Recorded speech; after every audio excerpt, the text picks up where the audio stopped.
श्री श्री रवि शंकर एक आध्यात्मिक गुरु, मानवतावादी और आर्ट ऑफ लिविंग संस्था के संस्थापक हैं। उन्होंने अपने विचारों और शिक्षाओं से लाखों लोगों के जीवन को प्रभावित किया है। उनकी शिक्षाएं हमें सिखाती हैं कि कैसे एक खुशहाल और पूर्ण जीवन जिया जाए। यहाँ एक प्रेरणादायक कहानी दी गई है जिसमें उनकी शिक्षा का संदेश छिपा है। गांव के एक व्यक्ति रमेश को हमेशा यह लगता था कि उसके जीवन में कुछ कमी है। उसके पास पैसे, संपत्ति और सुख सुविधाएं थीं, फिर भी वह हमेशा चिंता और तनाव में रहता था।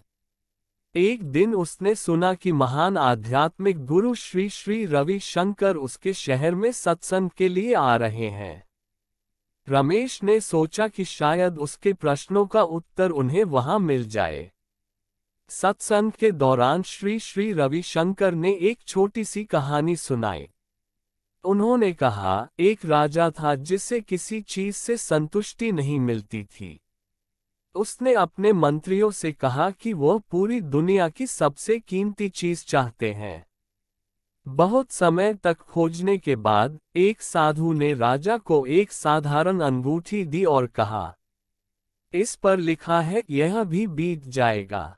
जब तुम खुश हो इसे देखो और जब दुखी हो तब भी इसे देखो।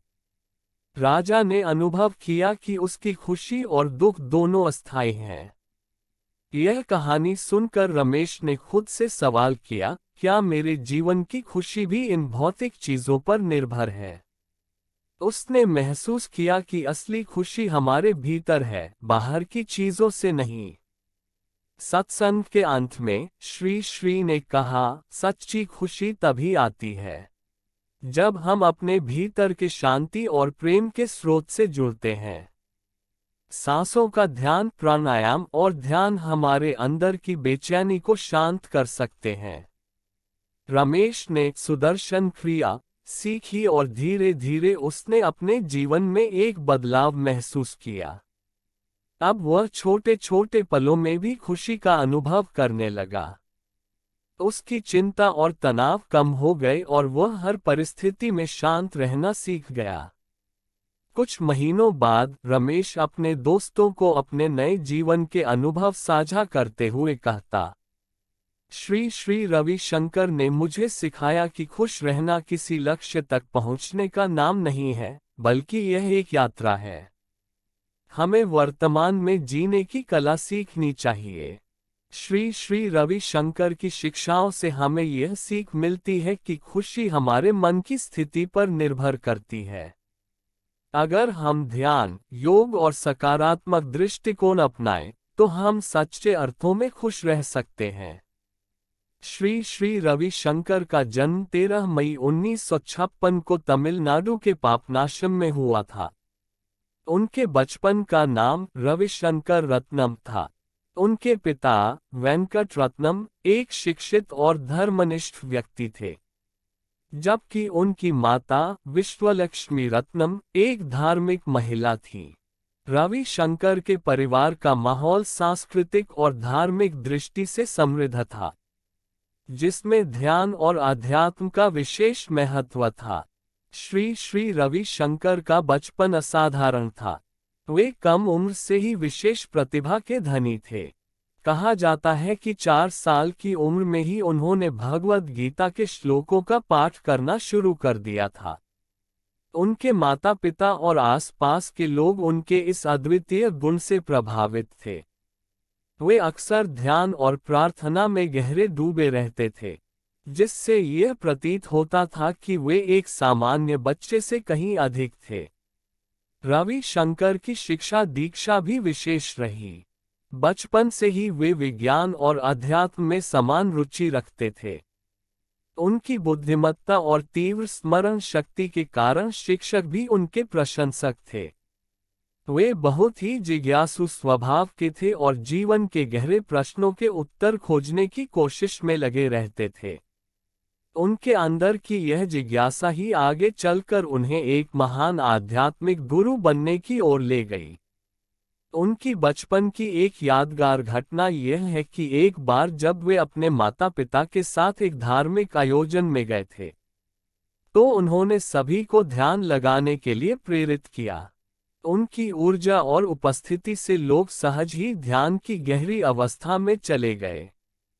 यह घटना उनकी आध्यात्मिक शक्ति और प्रभावशीलता का प्रारंभिक संकेत मानी जाती है। बचपन में ही रवि शंकर ने अपने गुरु महर्षि महेश योगी से ज्ञान प्राप्त किया। महर्षि ने उनकी योग्यता को पहचाना और उन्हें वैदिक विज्ञान और ध्यान की गहराइयों में प्रवेश कराया। इस प्रकार श्री श्री रवि शंकर का बचपन न केवल धार्मिक और सांस्कृतिक परिवेश में बीता, बल्कि वह साधारण से असाधारण बनने की यात्रा का आरंभ था। बचपन की ये स्मृतियां और उनके प्रारंभिक अनुभव उनके जीवन की नींव बने और आगे चलकर आर्ट ऑफ लिविंग जैसे वैश्विक आंदोलन की स्थापना के प्रेरणा स्रोत बने। 1981 में एक विशेष ध्यान अनुभव के बाद श्री श्री रवि शंकर ने आर्ट ऑफ लिविंग की स्थापना की। इस संस्था का उद्देश्य मानवता को तनाव मुक्त जीवन जीने और आंतरिक शांति प्राप्त करने की विधि सिखाना था। उन्होंने सुदर्शन क्रिया का विकास किया, जो एक विशेष श्वसन तकनीक है। यह तकनीक शारीरिक और मानसिक स्वास्थ्य को बेहतर बनाने के लिए विश्वभर में प्रसिद्ध हुई। 1990 के दशक से लेकर 2010 तक श्री श्री रवि शंकर ने विश्वभर में यात्रा कर आर्ट ऑफ लिविंग के संदेश का प्रसार किया। उन्होंने दुनिया के विभिन्न हिस्सों में शांति सम्मेलनों और मानवतावादी परियोजनाओं का आयोजन किया। कई संघर्षग्रस्त क्षेत्रों में उन्होंने संवाद और शांति स्थापना के प्रयास किए, जिनमें इराक, कोलंबिया और कश्मीर जैसी जगहें शामिल थीं। उनकी शिक्षाओं ने न केवल लाखों लोगों को प्रेरित किया, बल्कि विश्व नेताओं और सामाजिक कार्यकर्ताओं के साथ सहयोग कर शांति की दिशा में महत्वपूर्ण योगदान दिया। 2010 के बाद के वर्षों में श्री श्री रवि शंकर ने प्राकृतिक आपदाओं से प्रभावित लोगों की मदद के लिए कई राहत कार्यों का नेतृत्व किया। उन्होंने नेपाल भूकंप, भारत के बाढ़ प्रभावित क्षेत्रों और अन्य आपदाओं में सहायता प्रदान की। कोविड-19 महामारी के दौरान भी उन्होंने ऑनलाइन ध्यान सत्र और वर्कशॉप्स का आयोजन कर लोगों को मानसिक स्वास्थ्य बनाए रखने में सहायता की। 2020 के दशक में श्री श्री रवि शंकर ने शिक्षा और मानसिक स्वास्थ्य पर विशेष जोर दिया। आर्ट ऑफ लिविंग ने दुनिया भर में योग, ध्यान और सतत विकास के कार्यक्रमों का आयोजन किया। उनके नेतृत्व में संस्था ने युवाओं के लिए विशेष कार्यक्रम और मानसिक स्वास्थ्य जागरूकता अभियान चलाए, जिससे विश्वभर के लोग लाभान्वित हुए। 2024 में श्री श्री ने अपनी शिक्षाओं का और भी व्यापक प्रसार करने के लिए नई तकनीकों और प्लेटफॉर्म्स का उपयोग करना शुरू किया, जिससे उनकी पहुंच हर पीढ़ी तक हो सके। श्री श्री रवि शंकर का पूरा जीवन मानवता की सेवा, शांति और आंतरिक सुख की खोज को समर्पित रहा है। उनके संदेश और शिक्षाएं हमें सिखाती हैं कि जीवन का असली आनंद दूसरों की मदद करने और अपने भीतर की शांति को खोजने में है। 2024 में भी वे एक प्रेरणास्रोत बने हुए हैं, जिन्होंने विश्व को प्रेम, करुणा और शांति का मार्ग दिखाया है। श्री श्री रवि शंकर का जीवन प्रेरणा, सेवा और आध्यात्मिक जागरूकता का प्रतीक है। उनका सफर बचपन से लेकर 2024 तक एक असाधारण यात्रा रही है। यहाँ हम उनके पूरे जीवन के प्रमुख पहलुओं का विस्तार से वर्णन कर रहे हैं। बचपन और प्रारंभिक जीवन 1956-1970 के दशक। श्री श्री रवि शंकर का जन्म 13 मई 1956 को तमिलनाडु के पापनाशम में हुआ। उनके पिता वेंकट रत्नम एक विद्वान थे और उनकी माता विश्वलक्ष्मी एक धार्मिक महिला थीं। वे बचपन से ही विशेष प्रतिभा के धनी थे। 4 साल की उम्र में ही उन्होंने भगवद गीता के श्लोकों का पाठ करना शुरू कर दिया था। उनके माता पिता और परिवार के अन्य लोग उनके इस अद्वितीय गुण से प्रभावित थे। वे घंटों ध्यान में डूबे रहते थे, जिससे उनकी आंतरिक शांति और गहराई स्पष्ट झलकती थी। बचपन से ही उन्हें शिक्षकों और गुरुजनों का विशेष प्रेम और मार्गदर्शन प्राप्त हुआ। रवि शंकर ने विज्ञान और कला दोनों क्षेत्रों में शिक्षा प्राप्त की। वे एक कुशल विद्यार्थी थे, जिनकी रुचि आध्यात्मिकता और विज्ञान के संगम को समझने में थी। इस समय के दौरान उनकी मुलाकात महान आध्यात्मिक गुरु महर्षि महेश योगी से हुई। महर्षि ने रवि शंकर की अद्वितीय क्षमताओं को पहचाना और उन्हें ट्रांसेंडेंटल मेडिटेशन (TM) की गहराइयों से अवगत कराया। उन्होंने महर्षि के साथ यात्रा की और विभिन्न देशों में ध्यान और वैदिक ज्ञान का प्रचार किया। इस अनुभव ने उनके विचारों और शिक्षाओं की नींव रखी। 1981 में एक विशेष ध्यान अनुभव के बाद श्री श्री रवि शंकर ने आर्ट ऑफ लिविंग की स्थापना की। इसका उद्देश्य लोगों को तनाव मुक्त जीवन जीने और आंतरिक शांति प्राप्त करने में मदद करना था। उन्होंने सुदर्शन क्रिया नामक श्वसन तकनीक का विकास किया, जिसने लाखों लोगों को मानसिक और शारीरिक स्वास्थ्य लाभ दिए। यह तकनीक उनके ध्यान और श्वसन विधियों का संगम थी, जो उन्होंने वर्षों तक अपने अनुभवों से विकसित की। 1990 के दशक से 2010 तक श्री श्री रवि शंकर ने अपने संदेश को वैश्विक स्तर पर फैलाया।